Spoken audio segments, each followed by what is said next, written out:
Howie Zaron, the acting head coach of the Langley Rams, joins me now. And Howie, obviously, it was I don't know if unsettling is the right word, but there was a lot of off the field stuff going on with your team going into last week's game.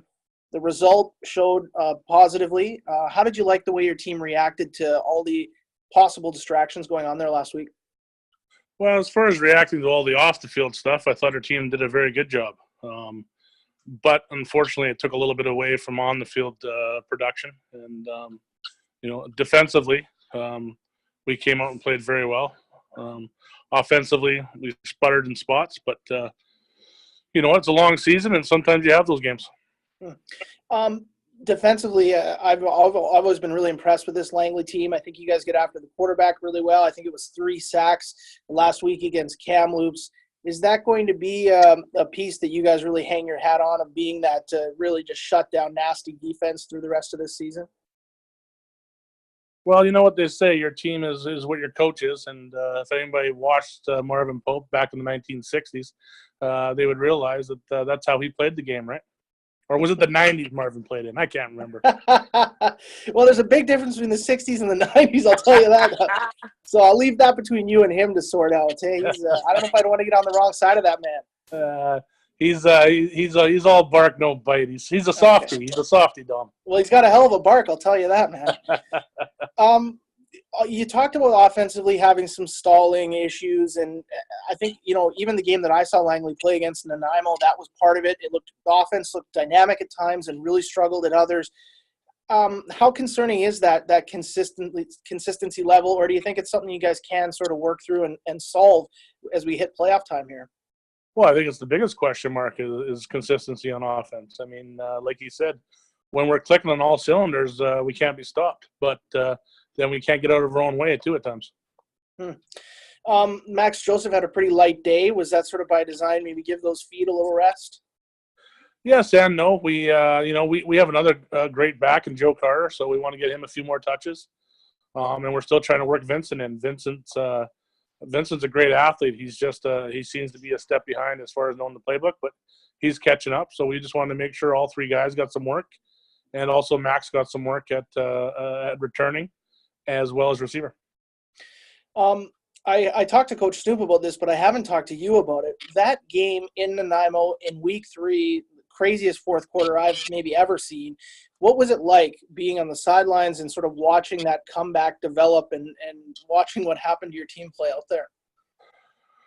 Well, for me, I mean, being on the offensive side of the ball, you're just watching the seconds click down on the clock, and they weren't going fast enough for us. So, at the end of the day, you always want to say one team lost the game, but you also got to give the Raiders credit for winning the game.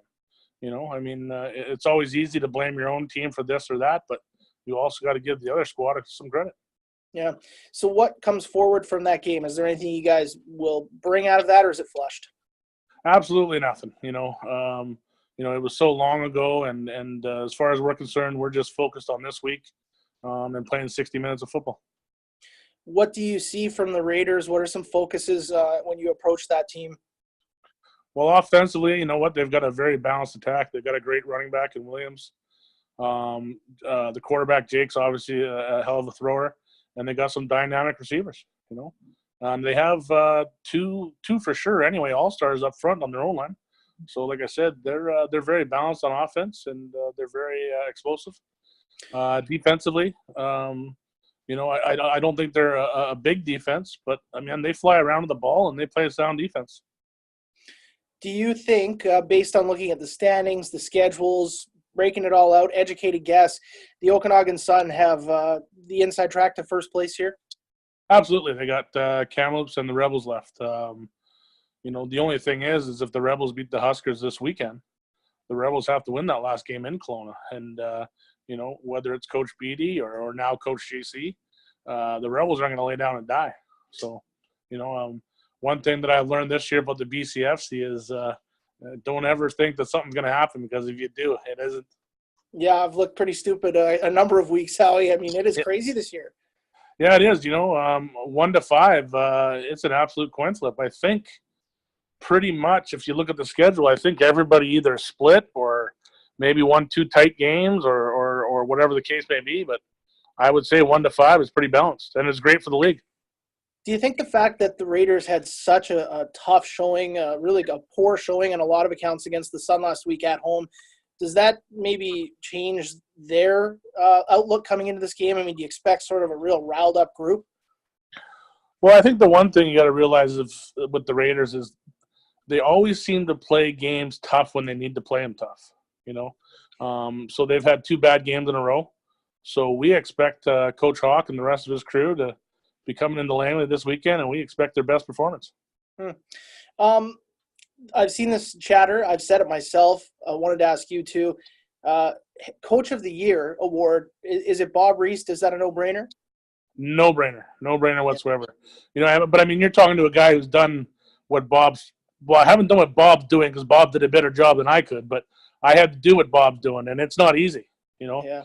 And, you know, so, I mean, people just like to look at the wins and losses, but I think if you sat down with Bob Reese and you talked to him about what he's had to do for that program, the wins and losses would be a small part of the hard work that man has had to do. So, you know, I coached Bob back in 2000, and I said it 2 years ago he took over, and I'll say it now. Then that program's only going to be on the up with that guy leading the way. He's a great guy, and he's a great football guy.